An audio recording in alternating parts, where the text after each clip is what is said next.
News ಅವರಿಗೆ ಮತ್ತೆ ಸ್ವಾಗತ. ನಾನು ರಾಘವೇಂದ್ರ ಕುಷ್ಟಗಿಯವರು ಮಾತಾಡ್ತಾರೆ. ಈಗ ಕುಷ್ಟಗಿಯವರೇ ಒಂದು ಏನಾಗಿದ್ದಾರೆ, ಹೊಟ್ಟೆಗೆ ಅನ್ನ ಇಲ್ದವ್ರು ನಾವು ಹೊಟ್ಟೆಗೆ ಅನ್ನ ಕೇಳಿದ್ರೆ ನನಗೆ ಬೆಳ್ಳಿ ತಟ್ಟೆ ಬೇಕು ಅನ್ನೋವಂಥ ವಾದ ಇದೆ ಪುಂಡ್ರೂರು ಅವ್ರದ್ದು, ಅನ್ಸುತ್ತಾ? ನಾನು ಪುಂಡ್ರೂರವ್ರ ಜೊತೆಗೆ ವಿನಂತಿ ಮಾಡ್ತೀನಿ.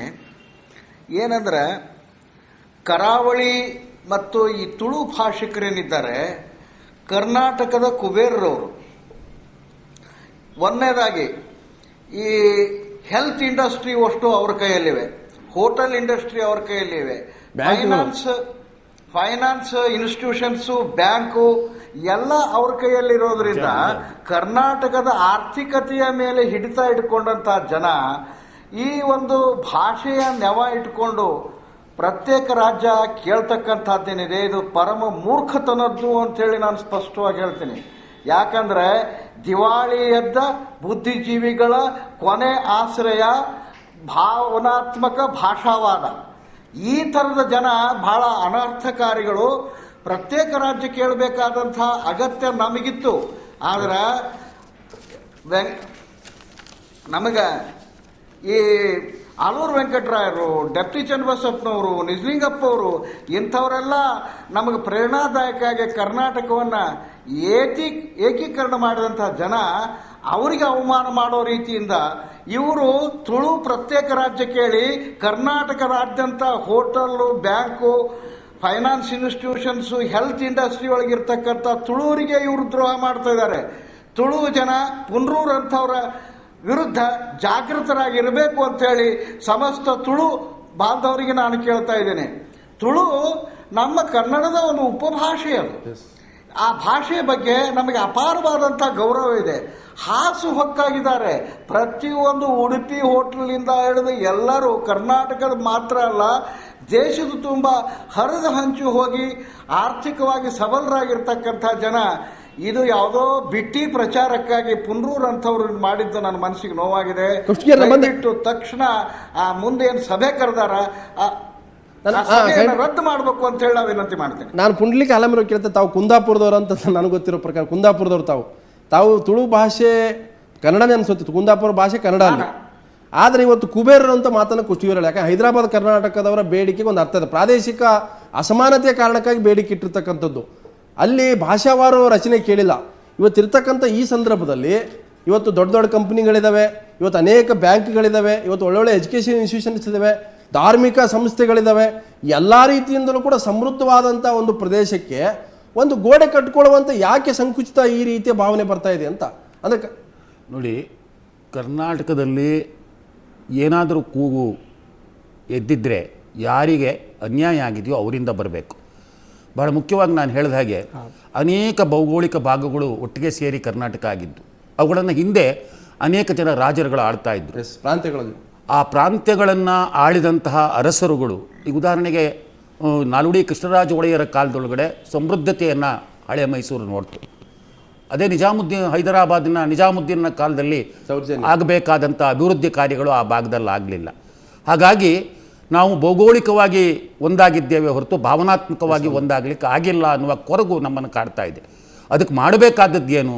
ನಮ್ಮ ಪ್ರಭುತ್ವ ಎಲ್ಲಿ ನಿಜವಾಗಲೂ ಕನ್ನಡಿಗರಿಗೆ ಒಂದು ನ್ಯಾಯ ಸಿಕ್ಕಬೇಕು, ಅವರ ಬದುಕಿಗೆ ಕಟ್ಟಿಕೊಡೋದಕ್ಕೆ ಪೂರಕವಾದಂಥ ಒಂದು ವಾತಾವರಣವನ್ನು ಸೃಷ್ಟಿಸಬೇಕು, ಅಲ್ಲಿ ಹೆಚ್ಚು ಒತ್ತು ಕೊಡಬೇಕು ಅನ್ನುವಂಥದ್ದೇ ನಮ್ಮ ಹೋರಾಟ. ಬೇಡಿಕೆಗೆ ಯಾವುದೇ ಆಧಾರ ಎಲ್ಲವನ್ನು ಛಿದ್ರ ಮಾಡಿಕೊಂಡು ಪುನಃ ನಾವು ಮುಂಬೈ ಕರ್ನಾಟಕ ಅಂತೇವೆ, ಹೈದರಾಬಾದ್ ಕರ್ನಾಟಕ ಅಂತೇವೆ, ಹಳೆ ಮೈಸೂರು ಅಂತೇವೆ, ಕರಾವಳಿ ಏಕೀಕರಣಕ್ಕೆ ಎಷ್ಟೊಂದು ದೊಡ್ಡ ಹೋರಾಟ ಆಗಿದೆ. ಅದು ಗೊತ್ತಿದ್ದವ್ರು ಯಾರೂ ಕೂಡ ಆ ಹೋರಾಟಗಳಲ್ಲಿ ಎಂಥ ದುರಂತ ಅಂದರೆ ಸಾಹಿತ್ಯ ಪರಿಷತ್ತು ಕೂಡ ಭಾಗವಹಿಸಿದಂತಹ ಒಂದು ಹೋರಾಟ ಅದು. ಅಲ್ಲೇ ಇದ್ರಲ್ಲ ನಾವು ಅದರ ಅಧ್ಯಕ್ಷರಾಗಿದ್ದು ಕೂಡ ಇವತ್ತು ಅಖಂಡ ಕರ್ನಾಟಕದ ಭಾವೈಕ್ಯದ ಬಗ್ಗೆ ನಾವು ಮಾತನಾಡದೆ ಯಾವುದೋ ಕಾರಣಗಳಿಗಾಗಿ ನಮಗೆ ತೊಂದರೆ ಆಗಿ ಹೊಟ್ಟೆ ನೋವಾಗಿದ್ದರೆ ಕೈಕಾಲುಗಳೆಲ್ಲ ಕತ್ತರಿಸಿ ಅಂತ ಹೇಳೋದಲ್ಲ. ಹೊಟ್ಟೆ ನೋವಿಗೆ ಏನಿದೆ ಔಷಧ ಅಷ್ಟೇ. ಆದ್ದರಿಂದ ಅದರ ಜೊತೆಯಲ್ಲಿ ನಾನು ಕುಂದಾಪುರದ ತಾಲೂಕಿನವು, ನೀವು ಹೇಳಿದಾಗೆ ಅವ್ರು ಹೇಳಿದರು, ನೀವು ಬೆಂಗಳೂರಿನಲ್ಲಿದ್ದು ನಾನು ತುಳು ಭಾಷಿಕನೇ ಅಲ್ಲ, ಆದರೆ ತುಳು ಬಗ್ಗೆ ಗೌರವ ಇದೆ. ಆ ಭಾಷೆಯನ್ನು ಮಾತನಾಡುವಂತಹ ಜನರ ಬಗ್ಗೆ, ಆ ಭಾಷೆಯ ಬಗ್ಗೆ ಅಪಾರವಾದ ಗೌರವವನ್ನು ಇಟ್ಕೊಂಡಿದ್ದೇನೆ. ಆದರೆ ನಾನು ಅಪ್ಪಟ ಕನ್ನಡದ ತಾಲೂಕಿನಿಂದ ಬಂದಂಥವನು, ನಾನು ಕರ್ನಾಟಕದವನು, ಕನ್ನಡಿಗನು ಅನ್ನುವಂಥ ಹೆಮ್ಮೆ ನನಗೂ ಇದೆ. ಅದು ಪುಂಡ್ರೂರವರಿಗೂ ಬರಬೇಕು ಅಂತ ನನ್ನ ಚಂಪ ಅವರೇ, ಎಲ್ಲ ರೀತಿಯಿಂದಲೂ ಕೂಡ ಸದೃಢವಾಗಿರ್ತಕ್ಕಂಥ ಒಂದು ಪ್ರದೇಶ.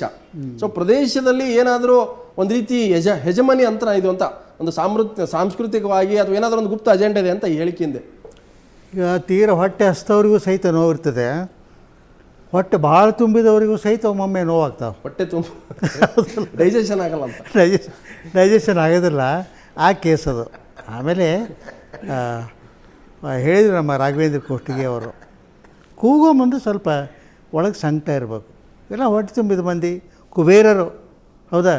ಇಡೀ ಕರ್ನಾಟಕದ ಸಂಪನ್ಮೂಲಗಳು ಕರಾವಳಿ ಪ್ರದೇಶದಲ್ಲಿರೋದು ಇಡೀ ಕರ್ನಾಟಕ. ಅನ್ನದಾತರು ಕೂಡ ಹೋಟೆಲ್ ಉದ್ಯಮ ಅವ್ರ ಕೈಯಲ್ಲಿದೆ. ಕರ್ನಾಟಕದ ಒಂದು ಹೆಮ್ಮೆ ಅದು, ಹೌದಾ?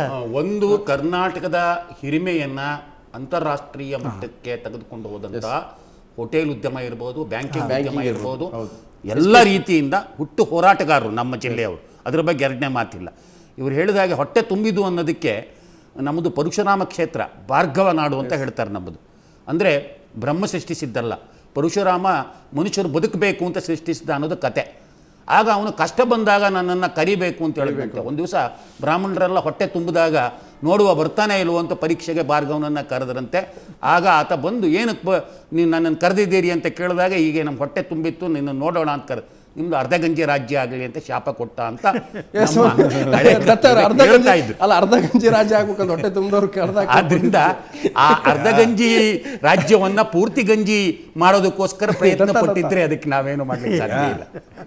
ಒಂದು, ಈಗ ಅಖಂಡ ಕರ್ನಾಟಕ ಆಗಬೇಕು, ಭಾಷಾವಾರು ಪ್ರಾಂತ್ಯಗಳ ರಚನೆ ಆಗ 1950ರಿಂದ ಪ್ರಾರಂಭ ಆದ ತಕ್ಷಣವೇ ಸರ್ದಾರ್ ವಲ್ಲಭಭಾಯಿ ಪಟೇಲ್ ಅವರು ಮಾಡಿದ್ದು, ಅದಕ್ಕೊಂದು ಗೈಡ್ಲೈನ್ ಇಟ್ಕೊಂಡು ಭಾಷೆಗಳ ಮೇಲಾಗಿದ್ದು.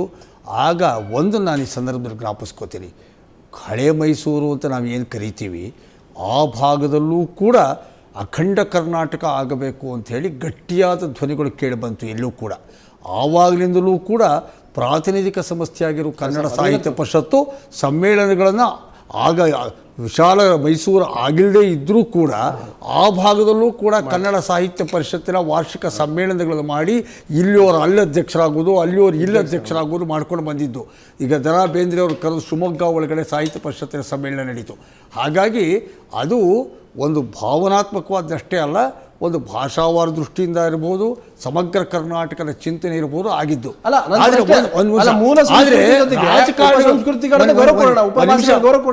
ಒಂದು ನಿಮಿಷ, ಆದರೆ ಈಗ ಕೊಡವ, ತುಳು, ಈ ಥರ ಇವೆಲ್ಲ ಕನ್ನಡದ ಉಪಭಾಷೆಗಳಷ್ಟೇ. ಆಮೇಲೆ ಈಗ ಪ್ರಶ್ನೆ ಏನು ಅಂದರೆ, ಈಗ ಕುಷ್ಟಗಿ ಅವ್ರು ಹೇಳಿದ್ರಲ್ಲ, ಅದಕ್ಕೆ ನಾನು ಸಹಮತ ಇದೆ. ಯಾರು ಗಲಾಟೆ ಮಾಡಬೇಕು, ಯಾರು ಅವ್ರು ನಿಜವಾಗ್ಲೂ ಅದು ಕೂಡ ಏನು ಅವರು ಕೂಡ ಛಿದ್ರವಾಗಬೇಕು ಅಂತ ಹೇಳ್ತಿಲ್ಲ. ನಮಗೆ ಸಲ್ಲಬೇಕಾದ ನ್ಯಾಯ, ನಮಗೆ ಸಲ್ಲಬೇಕಾದ ಸವಲತ್ತು, ನಮಗೆ ಸಲ್ಲಬೇಕಾದಂಥ ಸೌಲಭ್ಯ ಅದನ್ನು ದೊರಕಿಸ್ಕೊಡಿ ಅನ್ನುವಂಥ ಹೋರಾಟ ಮಾಡೋ ಸಂದರ್ಭದ ಒಳಗಡೆಯಲ್ಲಿ ಸ್ವಲ್ಪ ಹೆಚ್ಚು ಆಗ್ರಹ, ಒತ್ತಾಸೆ ಕೊಡೋಕ್ಕೆ ಈ ಥರದ ಭಾವನೆಗಳನ್ನು ನಾವು ಹೇಳ್ಬೋದು. ಆದರೆ ಇವ್ರು ಹೇಳೋದಿದೆಯಲ್ಲ, ತುಳುನಾಡಿನೊಳಗಡೆಯಲ್ಲಿ ಈ ಹರಿಕೃಷ್ಣ ಪುನರೂರವರು ಕನ್ನಡ ಸಾಹಿತ್ಯ ಪರಿಷತ್ತಿನ ಅಧ್ಯಕ್ಷರು 84 ಓಟ್ ಇತ್ತು ಅಂತ ಹೇಳಿದರು. ಆ 84 ಓಟು ಆ ತುಳುವರು ಓಟು ಅಥವಾ ಏನೋ ಅಂತ ಹೇಳಿ ಆ ಓಟಿನ ಪ್ರಶ್ನೆ ಅಲ್ಲ. ಆದರೆ ನಾನು ಹೇಳ್ತೀನಿ, ತುಳು ಭಾಷೆ, ನಿನ್ನೆ ಕೂಡ ನಾವು ತುಳು ಭಾಷೆ ಬಗ್ಗೆ ಪರಿಷತ್ತೊಳಗೆ ಚರ್ಚೆ ಮಾಡಿ ತುಳು ಭಾಷೆಗೆ ಎಲ್ಲ ನಾವು ಕೂಡ ಅದಕ್ಕೆ ಬೆಂಬಲಿಸಿ ಮಾತಾಡಿದ್ದೀವಿ. ಹಾಗಾಗಿ ಖಂಡಿತ ರಾಜಕಾರಣಿಗಳು ಮಾತಾಡಿದರೆ ಅದಕ್ಕೆ ಅವ್ರ ರಾಜಕೀಯ ತೊಂದರೆ ಲಾಭ ಇರಬಹುದು. ಆದರೆ ಈ ಥರದವರೆಲ್ಲ ಮಾತಾಡಬಾರ್ದು. ನಾನು ಕೇಳ್ತೀನಿ, ಇದು ಕೆಚ್ಚಿಗೆ ಪ್ರಚಾರ ಕೊಡೋದಲ್ಲ ಸರ್. ದಯವಿಟ್ಟು ನೀವು ಕೂಡ ಇದನ್ನು ಅಲಕ್ಷ್ಯ ಮಾಡಿಬಿಡ್ಬೇಕು. ಅಲ್ಲ, ಈ ಧ್ವನಿಗಳು ಮುಂದೆ ದೊಡ್ಡದಾಗತ್ತೆ ಅಂತ ಅಲಕ್ಷ್ಯ ಮಾಡಿದ್ರು ಕೂಡ ಇಲ್ಲ. ಖಂಡಿತ ಹೇಳ್ತೀನಿ, ಧ್ವನಿಗಳು ದೊಡ್ಡವಾಕ್ಕೆ ಇವತ್ತು ಜನ ದಡ್ರಲ್ಲ, ಭಾಳ ಅರ್ಥ ಮಾಡ್ಕೊಂಡಿದ್ದಾರೆ. ಯಾರ್ಯಾರ ಹಿನ್ನೆಲೆ ಏನು, ಈ ಹೇಳಿಕೆ ಹಿನ್ನೆಲೆ ಏನು, ಇದಕ್ಕೆ ಎಷ್ಟು ಮಟ್ಟಿಗೆ ಬೆಲೆ ಇದೆ. ಆಗಲೇ ಪಾಟೀಲ್ ಹೇಳಿಲ್ವಾ, ಭಾಳ ದುರ್ಬಲವಾದ ವಾದ.